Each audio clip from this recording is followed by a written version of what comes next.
Hello friends, আমি চলে এসেছি আমি কার্তিক আমার নতুন ইউটিউব চ্যানেল টু সাইড কিচেনে। আজকে একটা নতুন রেসিপি নিয়ে আজকে রেসিপি হচ্ছে আলুর দম।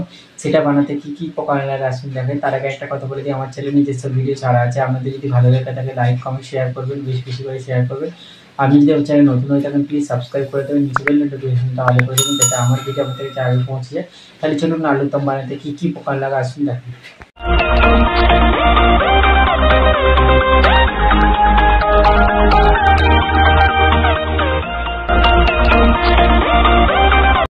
আলুর দম বানিয়ে দেখাবো, সেটা বানাতে কী উপকরণ লাগে আসুন দেখায়। তার আগে একটা কথা বলে দিই, ভিডিওটা প্রথম থেকে শেষ অবধি দেখার অনুরোধ রইল। তাহলে চলুন রেসিপিটা শুরু করি। এখানে আমি কিছুটা আলু ভালো করে কেটে ধুয়ে সেদ্ধ করে নিয়েছি। তো এবার আমি রেসিপিটা শুরু করব। তাহলে চলুন রেসিপিটা শুরু করি। গ্যাসটা জেলে কড়াটা বসিয়ে দিয়েছি, কড়াটা গরম হয়ে গেছে। কড়ার মধ্যে আমি তেল দিয়ে দেবো। তেলটা গরম হয়ে গেছে, আলুটা দিয়ে দেবো। আলুটা শুকনো করে নেব, একটু নুন দিয়ে দেবো, অল্প একটু হলুদ দিয়ে দেবো,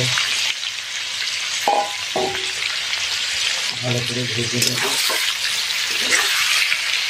আলুটাকে হালকা করে ভেজে নিয়ে তুলে নেব।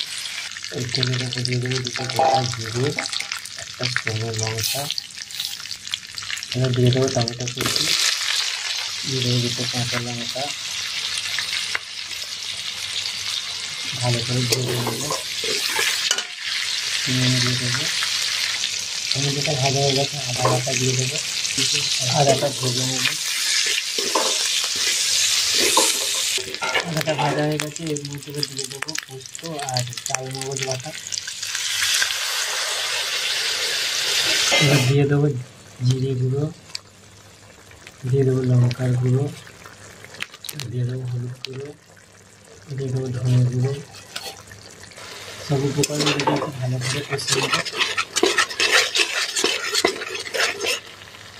মশলাটা ভালো করে কষে নিয়েছি, ভেজে রাখা আলুগুলো দিয়ে দেবো, দিয়ে ভালো করে কষে নেবো আলুর সাথে মশলাটা। ভালো করে কষে নিয়েছি, এবার জল দিয়ে দেবো। জল দিয়ে দিয়েছি, ভালো করে ফুটিয়ে নামিয়ে নেব। দেখুন আমার আলুর দম রেসিপিটা হয়ে গেছে, এটা নামিয়ে নেব। দেখুন আমার আলুর দম রেসিপিটা হয়ে গেছে। এই রেসিপিটা যদি আপনাদের ভালো লেগে থাকে লাইক কমেন্ট শেয়ার করবেন ও বেশি বেশি করে শেয়ার করবেন, আর প্লিজ সাবস্ক্রাইব করে দেবেন, আমাদের পাশে থাকবেন। চলুন তাহলে দেখা হচ্ছে নেক্সট ভিডিওতে। এরকম নিত্য নতুন ভিডিও পাওয়ার জন্য আমাদের চ্যানেলটাকে অবশ্যই সাবস্ক্রাইব করবেন, আমাদের পাশে থাকবেন। আর আলুর দম একবার এইভাবে বাড়িতে বানিয়ে খাবেন, অবশ্য খুবই ভালো লাগবে। চলুন তাহলে দেখা হচ্ছে নেক্সট ভিডিওতে।